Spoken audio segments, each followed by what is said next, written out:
This podcast may contain disturbing content for some listeners. It's intended for mature audiences. Listener discretion is advised.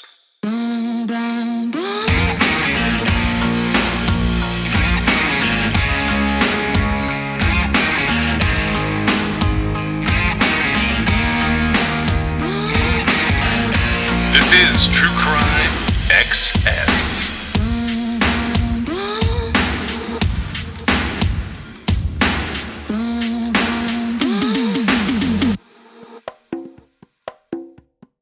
We sort of leave off the I-70 Strangler in our third episode on this series with like a really odd development. And, you know, if you've touched on the I-70 Strangler in any kind of media, this guy comes up. He's fascinating to me for a number of reasons. He even now is mentioned on the wiki page for the I-70 Strangler. And he turns out to be like quite the character. This is not going to be a deep dive into him. We're gonna cover him in one episode because we're kind of headed to another person along this way. We're kind of headed another direction along this way.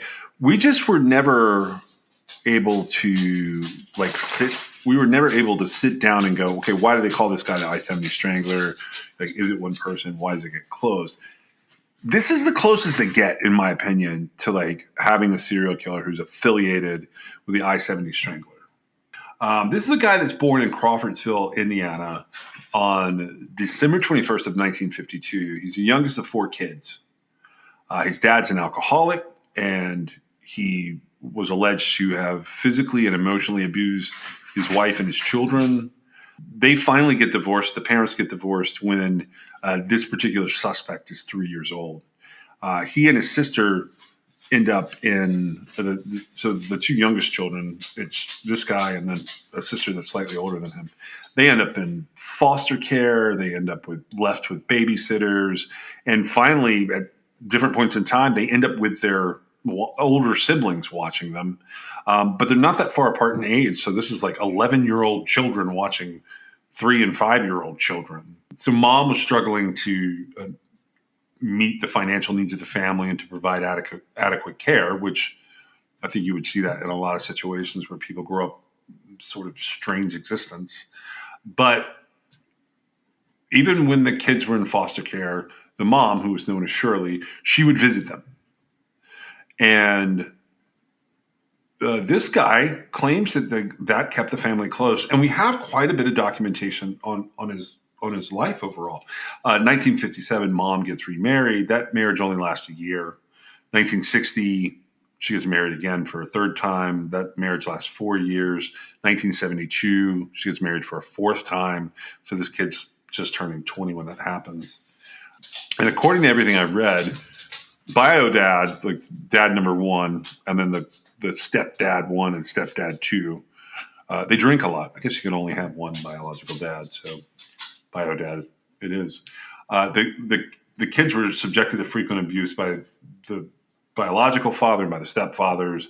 Different things occurred where heads were held under scalding water as a form of discipline. This kid grows up and goes to St. Joseph School in Lebanon, Indiana.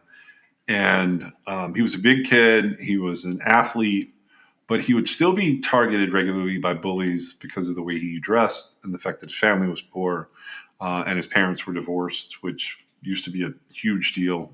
His sister, his slightly older sister, Teresa, would confront the bullies.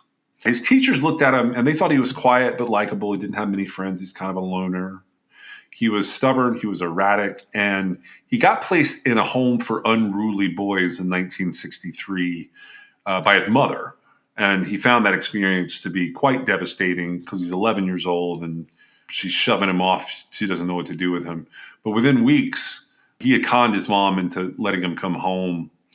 And he underwent a battery of tests in the school system and with social services, and they found him to be of relatively average intelligence, but he had abandonment issues, and he had severe insecurities surrounding what had been his home life so far.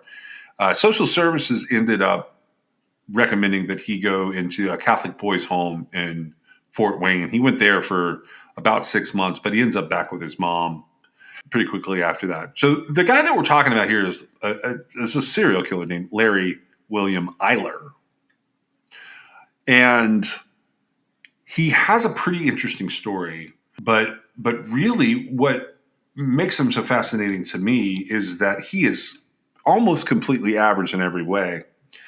He discovers when he's going through puberty that he's gay, and he's very open about being gay to his family. But he struggled with deep-seated feelings of hatred towards himself because he was gay. And he thought that like there was something wrong with him.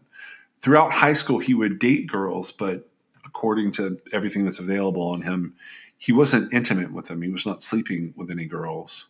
He had been somewhat religious since his childhood, but he did confide to a couple of close friends how hard it was for him to grow up gay in the 70s in Indiana.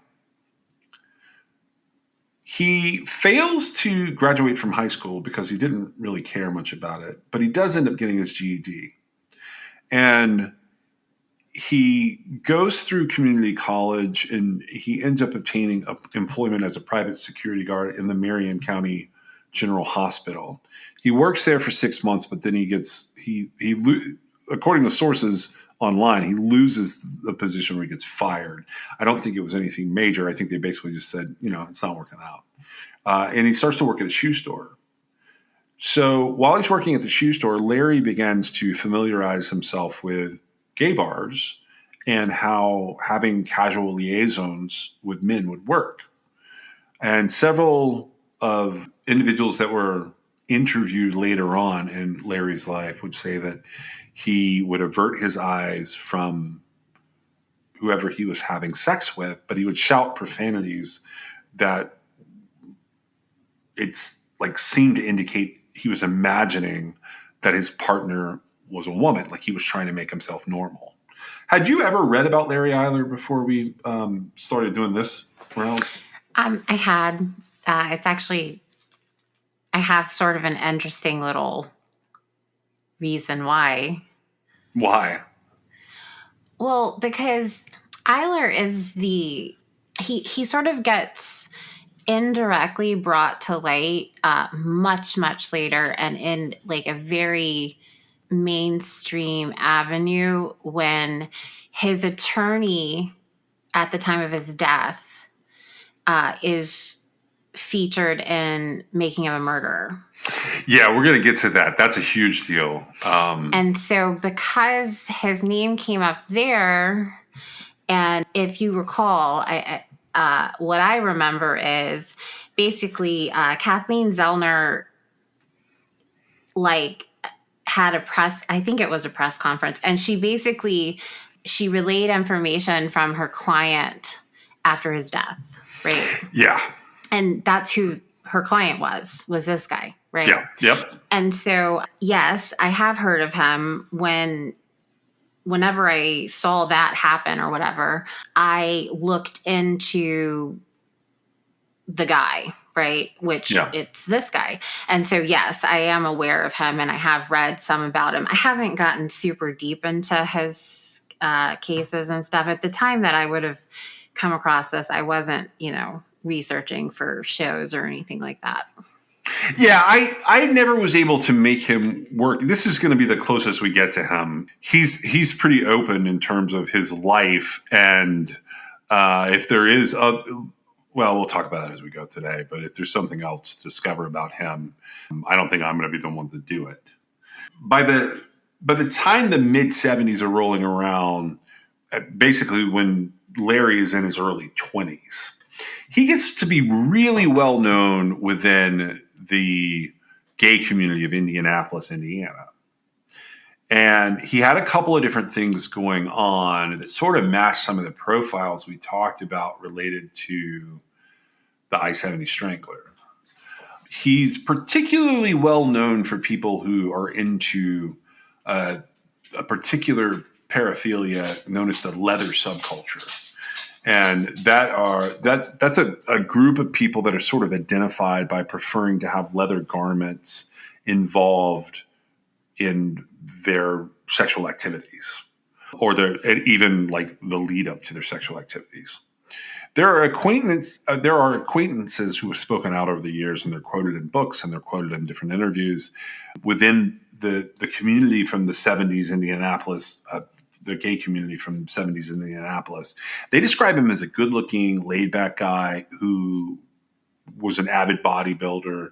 He was close to his family, particularly his mother and his sister. Although people who had engaged in sexual activity with Larry said that he had a bit of a sadistic streak and an unpredictably violent temper, which only came up while they were actually having sex. That's sort of an unusual feature that, like, when you don't really have that in your regular life, but it is in your sex life. Actually, I think that that's something that we won't ever know unless the person being talked about like kills somebody.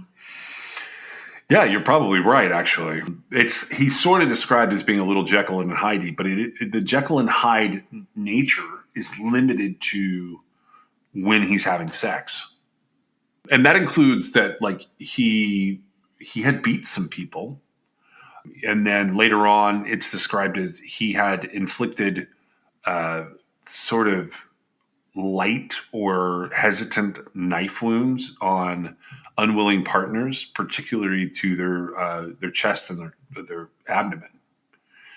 Now, Larry worked as a house painter for like a long time. And if you go reading the different books about him, that's one of the things they focus in on, because it's kind of this time period that he becomes most known in this community. And he never serves in the military, not in the army or anything, but he would frequently be found wearing Marine Corps T-shirts. I don't really know what that's about. I always wondered if that's like sort of like a fetish or a cop fetish, or just a presentation. He wants people to think that he's like that kind of tough guy. He resided in a condo in Terre Haute with a 38-year-old library science professor named Robert David Little, whom he had first met at Indiana State University when he was just 22 years old. The relationship between the two men was said to be a platonic one, and the different articles about him, if you read about Larry after he's sort of discovered in the middle of all this, Little seemed to be a father figure to him. And both Larry and Robert Little regularly were socializing within the Indianapolis gay community. Little was a socially awkward, sort of less attractive individual by all accounts. He struggled to form friendships or find sexual partners, which resulted in Larry bringing young men to Robert, to their home, to the condo, and sort of expecting those people to engage in sex with both of them. Now, his first attempted murder, by all accounts, it happens on August 3rd of 1978. Larry picks up a 19-year-old hitchhiker, a guy named Craig Long, in Terre Haute, Indiana. And shortly after Long gets into the truck, Larry starts talking to him about sex, and Craig wants to get out of the vehicle. So you've got this 26-year-old guy and a 19-year-old guy driving along. Larry's response to this, when he rejects him and wants to get out of the vehicle, is to press a knife against his chest. And Craig Long tells him, "I don't have any money, you can't rob me." So Larry drives towards a rural location and tells him, "I don't want your money. That's not what I'm after." He orders Craig to undress, and he handcuffs him. He binds his ankles, and then he orders him to get into the back of the pickup. When Craig tries to get away from the pickup as Larry was taking his pants off, Larry chases him, and Craig Long is shouting after him epithets, including "you queer," indicating that this was not his thing. In response, Larry stabs him once in the chest, and he penetrates a lung. Craig lays down on the ground, and he pretends to be dead. Larry leaves, or flees, however how you want to look at it. And later, Craig is able to get up and go to a nearby house. And the people who lived at the house dial for paramedics and police.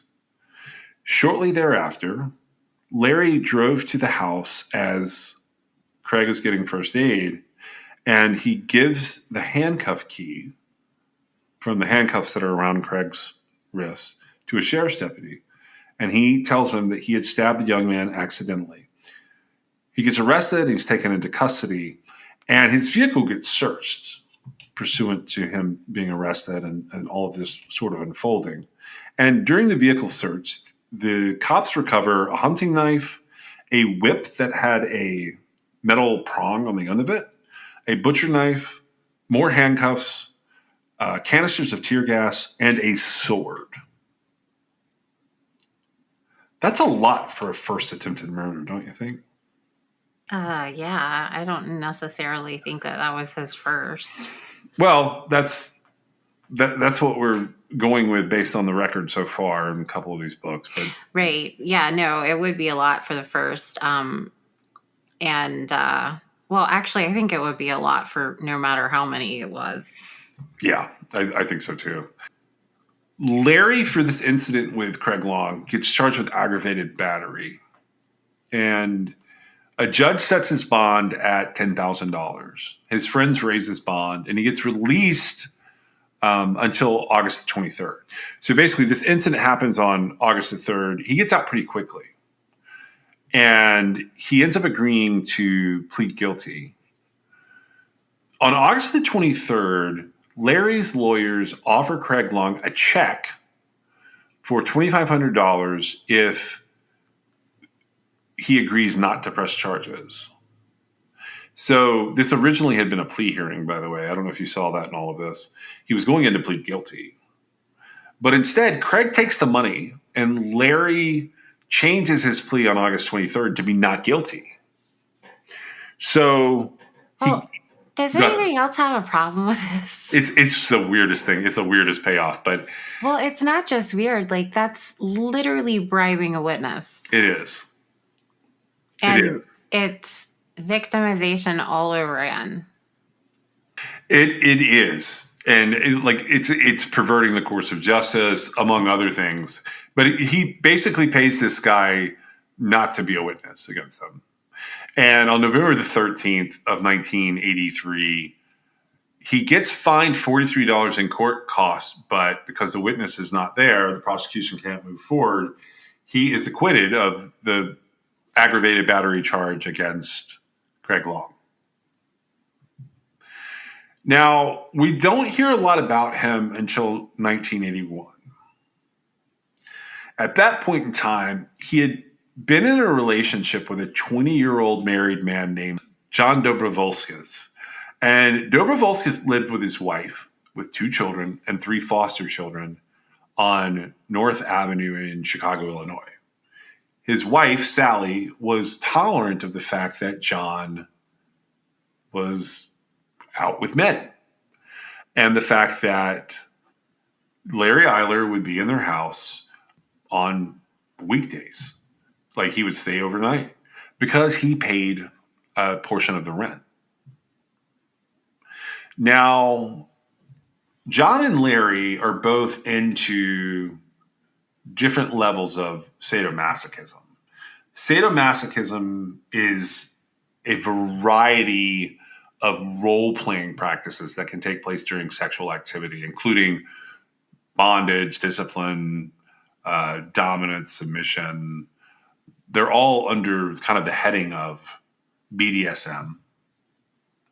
The idea being that sadomasochism itself is giving and receiving pleasure from acts which involve either the receipt of or infliction of either pain or humiliation.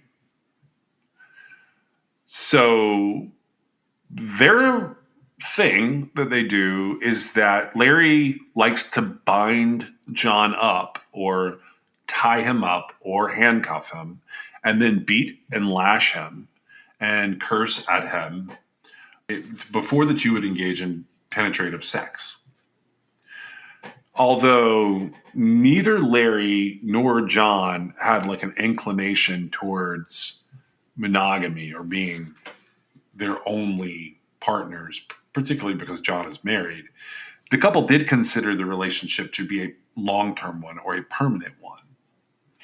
Do you sometimes when we're reading some of this stuff, especially with this sort of series of cases, I find myself wondering why do we know this information?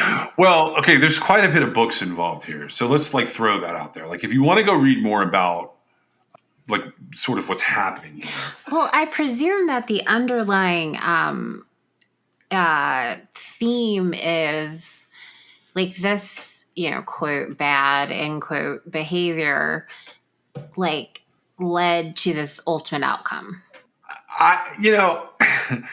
Here's what I think happens. I think we go through a period of time. So these books start coming out in the 80s and 90s where people pull from this and they use different tidbits. And even I kind of repeat some of the tidbits because it's sensational and it draws attention to the cases. I think that's 100% correct. I think that's usually just about the only reason. Yeah, at the end of the day here, we're largely dealing with cases that I think would be forgotten about.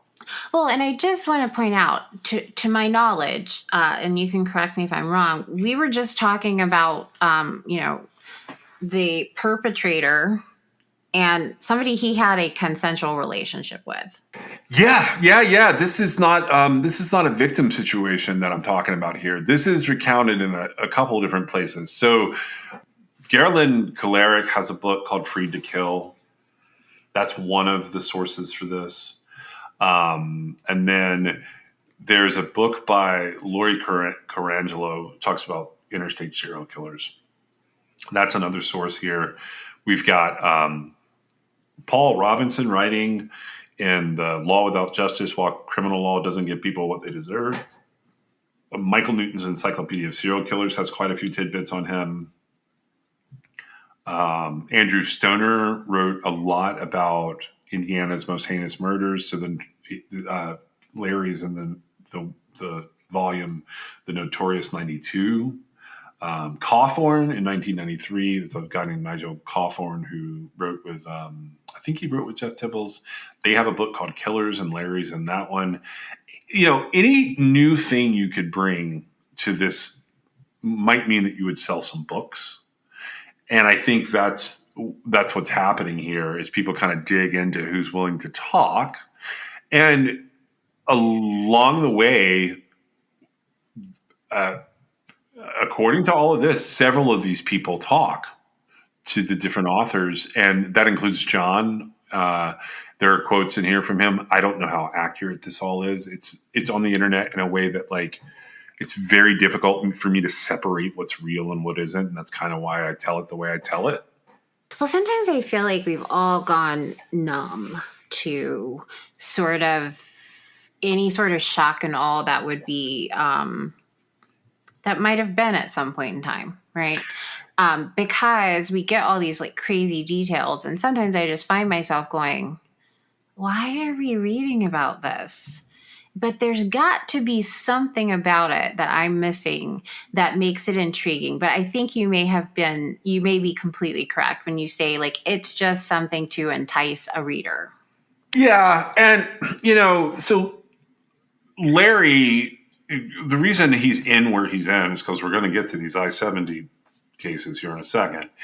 The reason he's in here for me is he is representative, particularly because of when he's sort of discovered, which we'll talk about. He's representative of how wrong the media and law enforcement were in how they were looking at serial killers. And I think that's been adjusted quite a bit, although I don't think that I don't think anything would have been done any differently with the knowledge that they had at the time. First of all, serial killers are rare. They're identifying them is actually rarer than people realize. And when you have it with a particular sections of the population that we've described in detail, where, this is sort of the trifecta of things. One, it's a bunch of unsolved cases that are strung across jurisdictions. Two, it involves sex workers, allegedly. And we've pointed out very carefully who can and cannot be considered a sex worker in here, because some of it's just straight up child abuse. But 3, it involves the homosexual community. So in the 80s, that's the trifecta of cops don't want none of that. And weirdly, you know, if you read about Larry might have made a good cop at some point. He definitely had a lot of issues going on. But yeah, we're delving into this relationship here with John. One of the problems was because of how Larry's childhood had gone down and whatever was going on in terms of like if we separate him and say there's probably some mental illness related to the constant like separation and reuniting of his family, he has abandonment issues, and he is seeking assurance from John that he's the only man in John's life. And this is probably coming off of the fact that like he used to bring people home to engage in different activities with him and Robert Little. But the two were known to have frequently argued over Larry being jealous and accusing John of infidelity. John was married. Yeah, I know. I don't even like I can talk about this. I can't explain it in a way that like people will make sense of it. Well, I think it's pretty fair and safe to say, no matter what the rationalization is on what Larry's rationalization for what he was saying at that point in time would have been, this is a very unhealthy situation. It is. And it's really, so this part of the situation is mentioned for like a really unusual aspect. Michael Cahill and Paul Robinson write about this in Law Without Justice. And I think the reason they're bringing it up is this. Larry and John would fight. John would actually hurt Larry, punch him. And Larry would never retaliate in the physical altercations with John. The couple's arguments were initiated like by their perceptions of each other, but also because Robert Little is still in the picture acting like Larry's dad. And he made no secret that as Larry's father figure, he disapproved of John for Larry. And he resented the fact that they had this relationship, maybe out of jealousy, but certainly out of the fact that John is married. So Larry had a part-time job in Greencastle, Indiana, where he would work on Saturdays. And that was as a liquor store clerk. So he would actually travel back and forth between where Dr. Little lived in Terre Haute and John's house. And he was basically living rent-free with Dr. Little, but paying some rent at John's wife's house, which would make things, further angry. Larry gets into some murders. Between 1982 and 1984, he is known to have committed 21 murders and 1 attempted murder. All of his murders, in terms of what we know, involve restraining the victim and some level of sadomasochism, frequently being stabbing and slit or slashed to death, depending on like which autopsy you're reading. The majority of the wounds were inflicted on victims' chest and abdomen or their torso. Typically, he was giving these people Placidol or alcohol. Are you familiar with Placidol? No, but I would assume it would make someone placid. Yeah, like that's sort of the idea. It's a ethichlorvinol, I think is the actual name, but it's a pretty heavy duty sedative. So he's either giving a prescription. God, yes. Okay. Yeah. I think it would be prescribed for sleeping, and I think that so at some point it was widely prescribed, but I think in the 90s, so much later than this, it gets classified as a benzodiazepine. Mm-hmm. And I don't know this 100% for sure. I know it started being used in the 50s, and I know it's a Pfizer product. But I think that whoever bought that particular drug in the 90s, I think they discontinue it once it's classified as something that's got to be pretty heavily regulated. So these people who are being restrained and murdered are out of it. According to the different records you can read on Larry, the numbers of what's happening change over time. Now, if you go back and read in the 80s, he gets charged with one murder out of a suspected 18. Several of these 18 are victims who were disemboweled after death or basically gutted to some degree.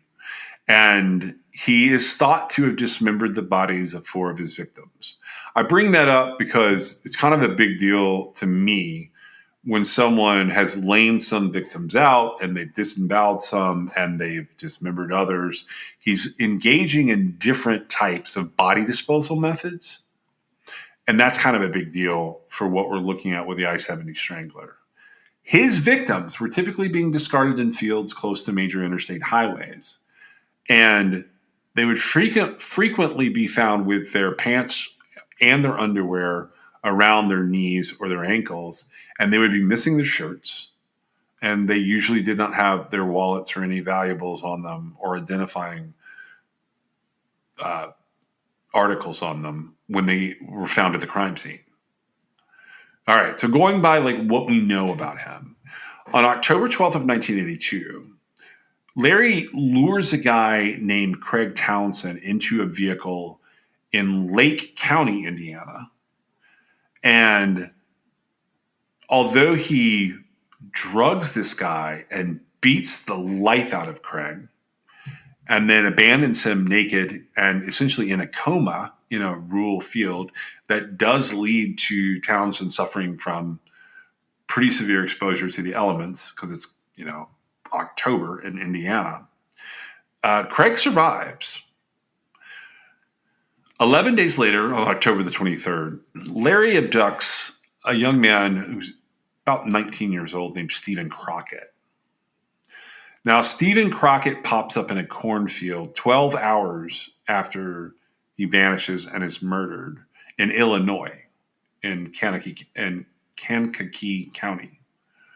An autopsy revealed that Stephen Crockett had been beaten and then stabbed to death, suffering 32 knife wounds, most of which were to his body, but that included 4 wounds to his head. A week later, on October the 30th, a 26-year-old man named Edgar Underkofler disappears from Rancho, Illinois. His body isn't found until the following March in a field that's close to Danville, Illinois. So Rancho, Illinois is in Champaign County. Danville, Illinois is actually in Vermilion County. Sometime during the following month, Larry grabbed a 25-year-old barman named John Johnson. His body ends up being found in Lowell, Indiana. Now, the Chicago Tribune publishes a series of articles where they list out the 24 victims that police are going to link to Larry Eiler in August of 1984. If you guys want to check that out, it's pretty easy to find. On November 20th, Larry grabs a 19-year-old hitchhiker named William Lewis, who is in Knox County, Indiana. He stabs him to death, and for some reason, he buries him in a field out in Jasper County. I just want to clarify that we don't know for certain that the initial encounter between Larry and these victims that we're talking about, like they could have started like amicably, right? Yeah, this could just be him having a sex partner. Correct. Okay, I just wanted to kind of say that because I know I've seen sources that like indicate things like he took them, which I mean that's true, but like they may have gone willingly initially. I mean, I don't think they willingly went off to their death, right? Yeah. But as far as like, especially like a hitchhiker, right? If he's offering a ride and that kind of thing, so we don't know what his initial demeanor. We don't know that his initial demeanor was anything alarming, right? Yeah, I think that this is probably a good time to make that point. Like, I'm going off of like all the summaries and these sensational articles and books and Well, and I've seen where online it entries. indicates he's taking these people, which is not wrong. It's just I always separate out a situation where you've got somebody saying, "Hey, you need a ride, buddy," versus like, putting your hand over their mouth with, the Placidol stuff down their throat. And, that's like kidnapping, right? Right. And in Right. this kind of situation, we're talking about youngish adult Men. male, Yeah. right? Yeah. And so, just going along with what I always say, they are the most invulnerable population with regard to, actually being kidnapped. And so while they may end up somewhere that they don't want to be and they want to get out of that, and at that point they can't, a lot of these incidents are happening and they start off in a way that like you run into anybody else. Yeah. Yeah. These are, that's one of the things that makes, in my opinion, Larry Eiler so sort of creepy. He is very creepy. I agree.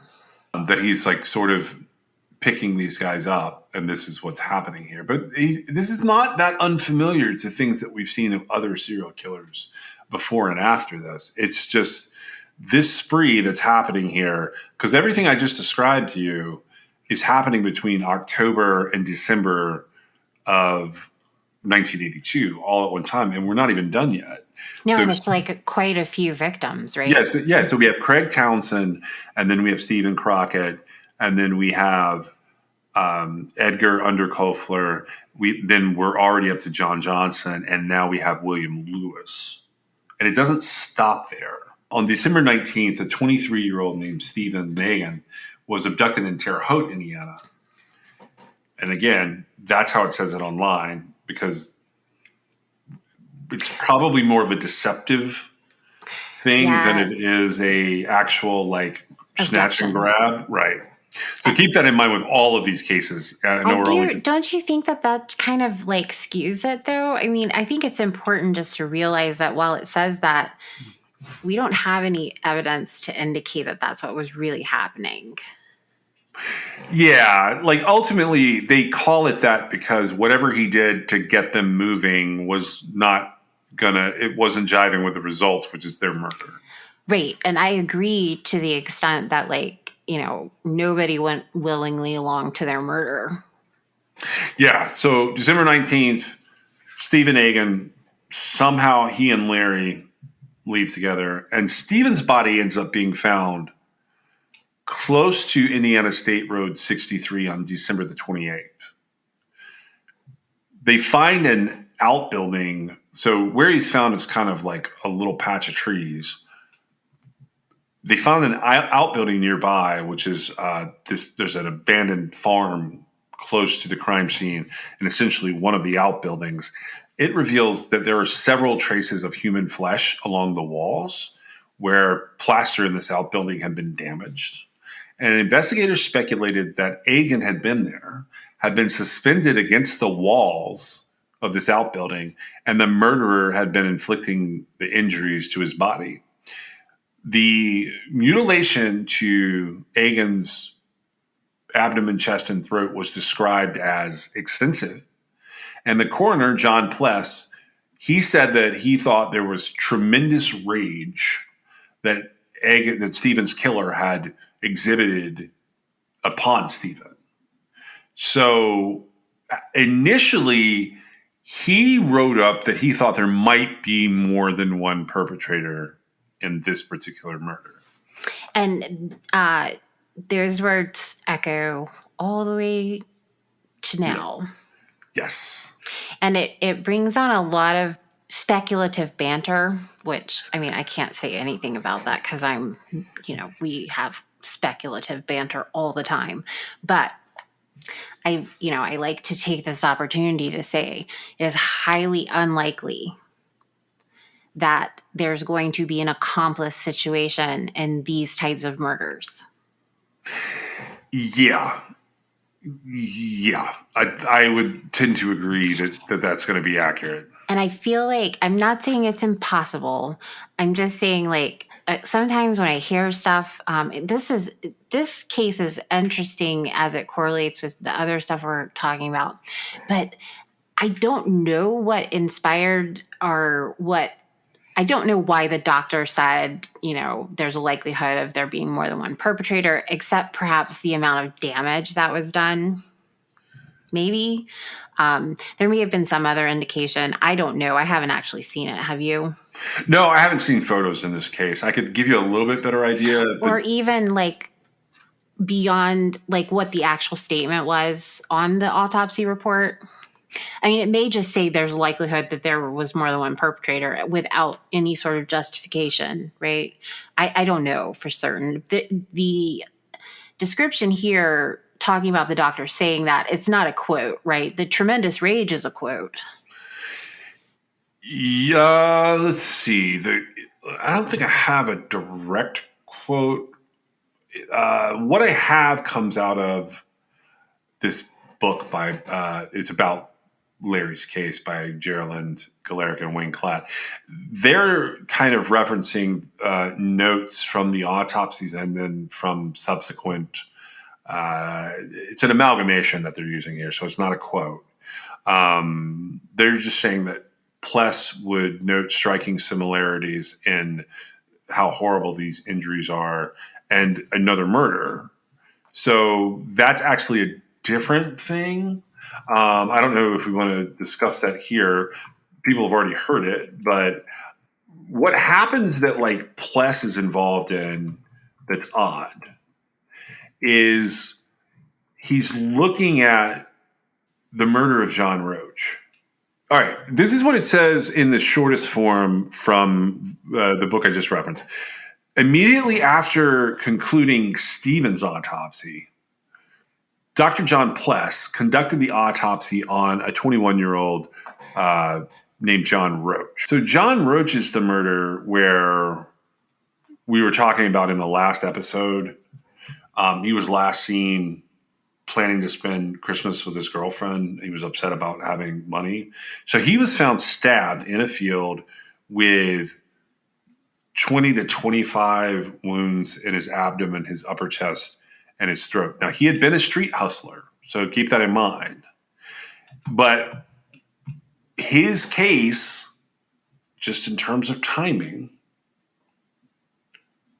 would have been right around this time. Do you follow me? December 19th, Stephen Egan goes missing from Terre Haute. Ever how he gets there, we don't know. His body's found December 28th. John Roach goes missing December 20th. The next day. And then there's another student. There's a Yale University student who disappears on the 30th. Right. That's David Block. He goes missing from Highland Park. That's up in Illinois. And he says he was going to visit a friend. His body ends up being found in May of 84. So it's going to be a while before we see David Block. I guess I'm sorry, I lost track of where we were going with that. Okay, here's what I was going to say. I know where you lost track because I did that. I'm sorry. Pless noted that there were striking similarities between John Roach's murder and Stephen Egan's murder. Multiple stab wounds to the victim's abdomen, upper chest, and throat. And he only notes that because there's an overt rage exhibited by the perpetrator. On December the 30th, we have a 22-year-old Yale University graduate named David Block. He disappears from Highland Park. So this is right between Christmas and New Year's. He told his family he was going to see a friend in Highwood, which is like it's on the North Shore of Chicago in Lake County.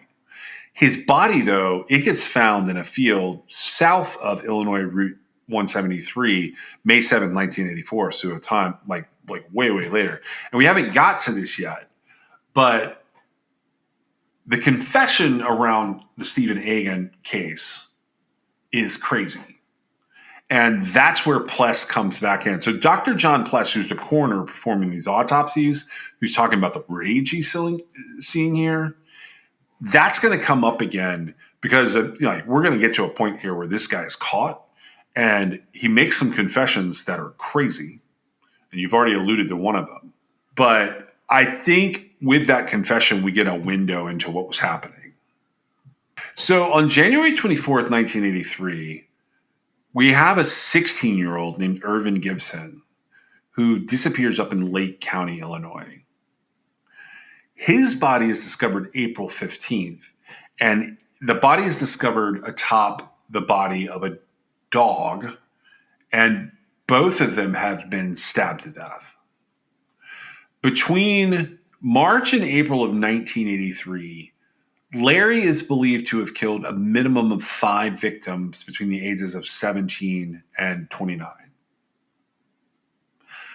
Then we come back to what's making all this kind of be full circle. On May 9th, the body of 21-year-old Daniel Scott McNeely, who we already talked about, he pops up in a field close to Indiana State Road 39, but in Hendricks County. The wounds inflicted to Daniel, they look like the wounds on some of these other victims. So that's where this idea comes that this is probably the work of the same guy. He had suffered 11 knife wounds to his neck, 5 to his back, 11 to his abdomen. One of the wounds in his abdomen caused sections of his small intestine to protrude through his abdomen. There were also different types of marks on McNeely's wrists, ankles, and body that indicated he had been heavily bound before he was murdered. His jeans were pulled down to his ankles. But up until this point, none of these bodies show any signs of having been subjected to a sexual assault. 9 days after what happens with McNeely, Larry is alleged to have murdered a 25-year-old guy named Richard Bruce in Effingham, Illinois. And here he throws this body off of a bridge into a creek, and it lays there from May until December the 5th. Around this time, mid-1983, a lot of people in the gay community start to wonder what's happening. Now, we've already read some of those articles. They were going one direction with relating all of this sort of to the I-70 Strangler. And I honestly think this is when the I-70 Strangler gets the name the I-70 Strangler. Although I think they get a lot of it wrong. I was going to say, what about this indicates a strangler? Well, here's what it is. And this is how we'll end this episode. I think when the FBI pops up with that article that we were reading last episode, and they're trying to develop these 2 different perpetrators. First of all, I think the FBI is cheating. I think the FBI had a very specific person in mind with one of those profiles and nobody in mind with the other profile. I think they were pretty close to essentially potentially solving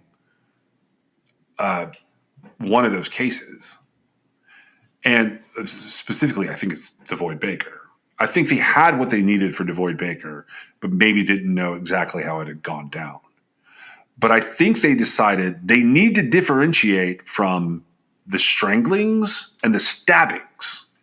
So they start to call this one series of murders the work of the I-70 Strangler. How it gets the I-70 nickname is beyond me. I think they're kind of picking from what we half-ass analyzed earlier on in the series. They're picking a couple of these rural locations. They're saying those are close enough to I-70, so they attach a geography to it. But then they call it strangling to differentiate between the stranglings and these stabbings. Right. And I think that it goes along with, I think the I-70 part comes in after. Well, I feel like there was a specific suspect attached to the idea of it that suspect would have had to travel I-70 to have committed the murders that are later on attributed to him. That makes sense to me. Yeah. And that's the only thing I've been able to come up with, because and I have to say, this, like, not just this, but like all of the different things we're talking about and we're going to talk about and we've already covered, this is some of the most confusing, mangled mess of cases. Yeah, just trying to unpack it. That's one of the problems I ran into here.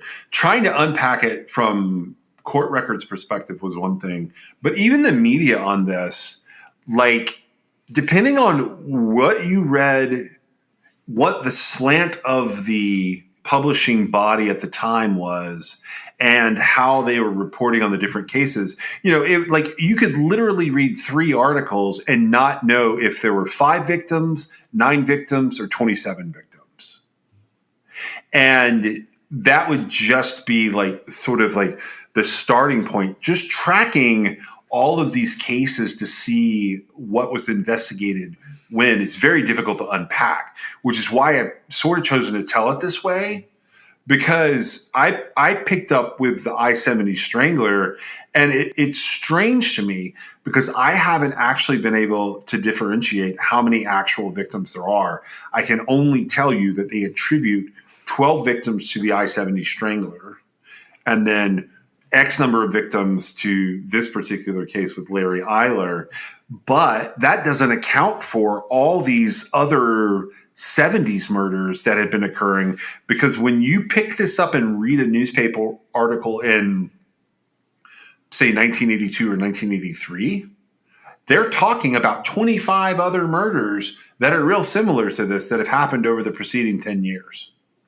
And to me, that just makes it opens it up so much further to be possibly, not just like the one killer, right? Yeah.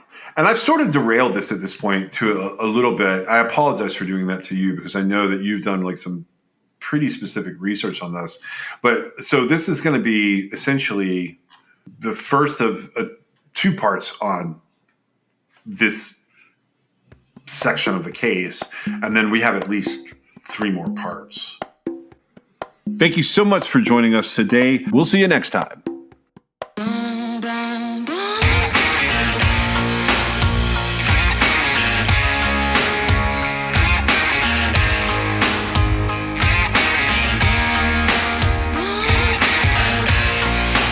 This is True Crime XS.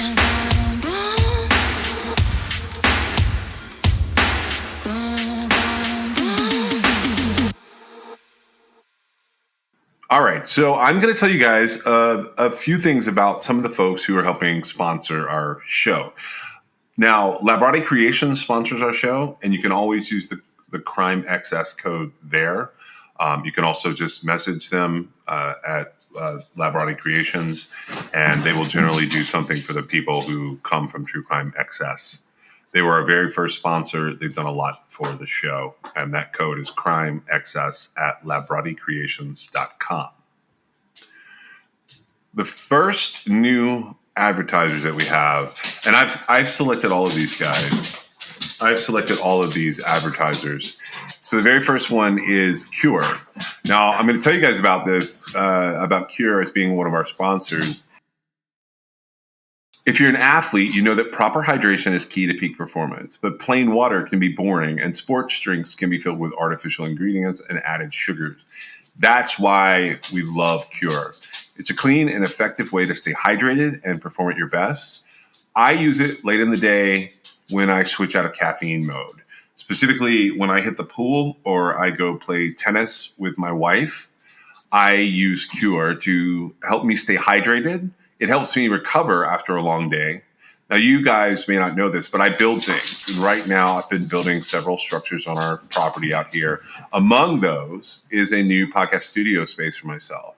I do a lot of that work at night and into the wee hours, and I always have some Cure with me to go into my aluminum water bottle.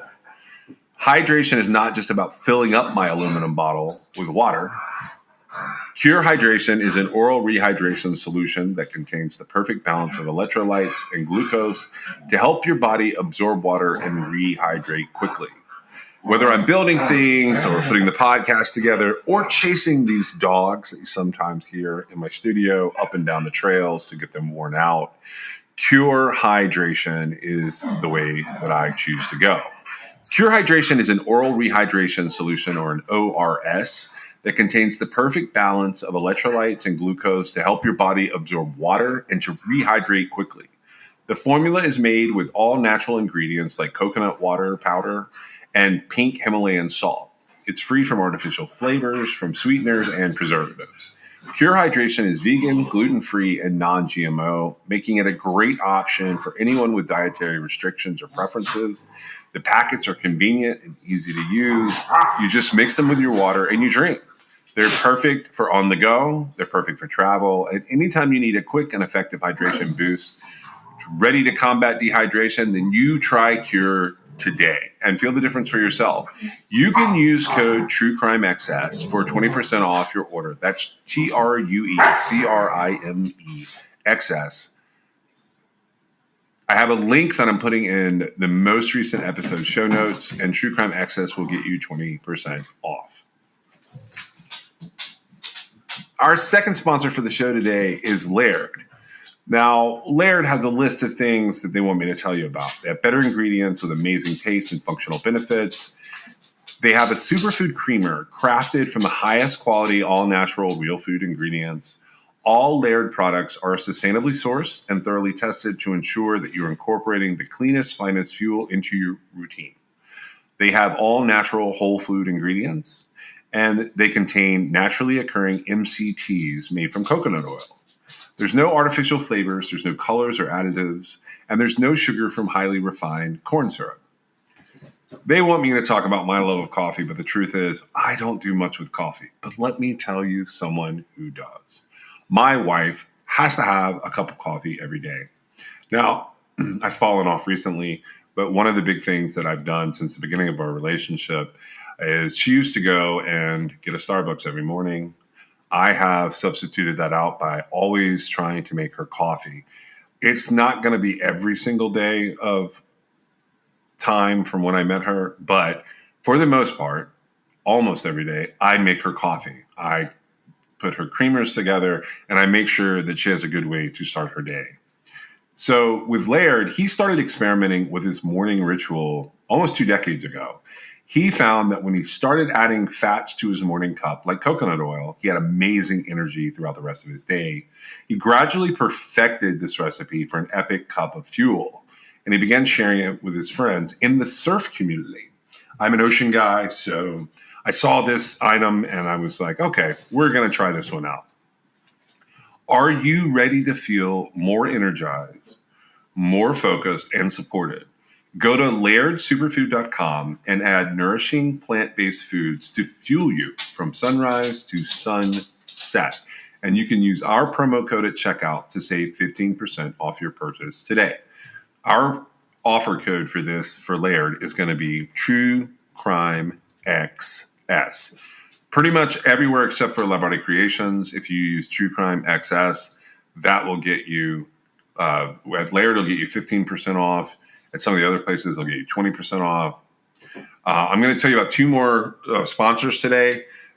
So the first one is, the third one is Liquid IV. So let's talk about the real reasons that you need to hydrate. Late night TV binging, back-to-back Zoom meetings, going on a walk with your friends.